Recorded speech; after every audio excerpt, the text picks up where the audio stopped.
আসসালামু আলাইকুম। আমি আজকে বানাবো এই জায়গায় ফ্রেঞ্চ ফ্রাই। 3টা আলু কুলি রাখি দিছি দুইটাই। এরপরে একটা পাতিল বসাইলাম, পাতিলের মধ্যে সামান্য একটু লবণ দিছি আর একটু সয়াবিন তেল দিলাম। দেওয়ার পরে এটা ঢাকা দিয়ে রাখি দিয়ে পানিটা উতরাইছে। এবার আলুটা দিয়ে আলুগুলা দেওয়ার পরে একটু নাড়াচাড়া দিয়ে এবার ঢাকা দিয়ে রাখি দিয়ে 5 মিনিটের লাই। বেশি সিদ্ধ করতে যাইয়েন না, তাইলে আপনার আলু ভাঙে যাবে। এবার ঢাকাটা উল্টাই, ওগুলা আমি ছাঁকি খেলাই।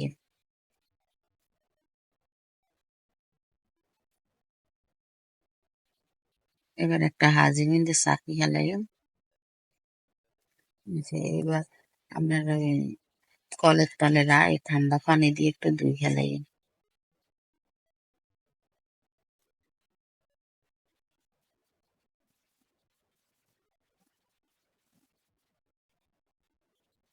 এরপরে আপনার টিস্যুর উপরে নইলে ভালো তোয়ালে নইলে গামছা থাকলে ওটার উপরে রাখি একটু পানিটা ভালো করে শুকায় লাগেন।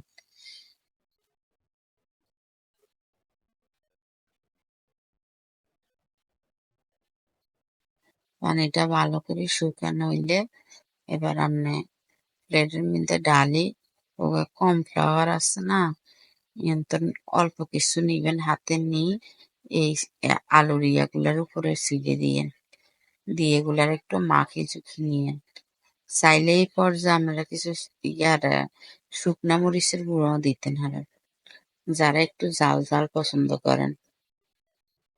আমি ওই যে বাচ্চারা খাইবো আল্লাহ দিই না।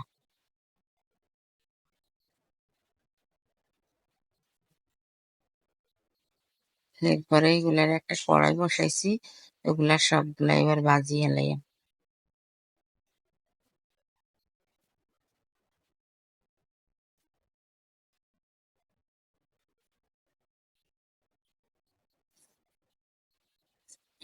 সবগুলো এবার উল্টে পাল্টায় ওগুলা সুন্দর করে বাদামি একটা কালার আইয়ে পর্যন্ত বাইছে। ওগুলা বাটির মধ্যে লইলে আপনাকে আওয়াজ হবে, ঠুস ঠুস করে আওয়াজ পেতে। যদি আপনার কাছে এই রেসিপিটা ভালো লাগে তাহলে একটা লাইক করবেন, শেয়ার করবেন, কমেন্ট করবেন, সাবস্ক্রাইব করে দিয়েন। আসসালামু আলাইকুম। এই যে আমার ফ্রেঞ্চ ফ্রাইটা একটু ভাজা লাগে তো, নাহলে আবার আপনার লগে লগে তেনাই যাবেন। তাহলে আপনি ভালো করে ভাজে হইলে জিনিসটা মচমচা হয়। বাইরের তো বাচ্চা করে কিনি না খাওয়াই, এইভাবে আপনার বাসায় তৈরি করে খাওয়াইলেন জিনিস ভালো, টাকাও খরচও কম, আপনার জিনিসও ভালো। এটার মধ্যে কোনো খারাপ কিছু নাই, কোনো জীবাণু নাই, মশা মাছির তেন দূরে। সব জিনিসের তেন পবিত্র জিনিস বাসায় তৈরি করবে। বাসায় তৈরি করে বাচ্চা করে এইভাবে খাওয়াইতে হবে। এই যে আমার এগুলা সবগুলা উঠা লাইছি। এবার প্লেটে রাখি এগুলা রান্না করে ইয়ে করে দেখাইতেছি। এই যে আমার ফ্রেঞ্চ ফ্রাই রেডি। আসসালামু আলাইকুম।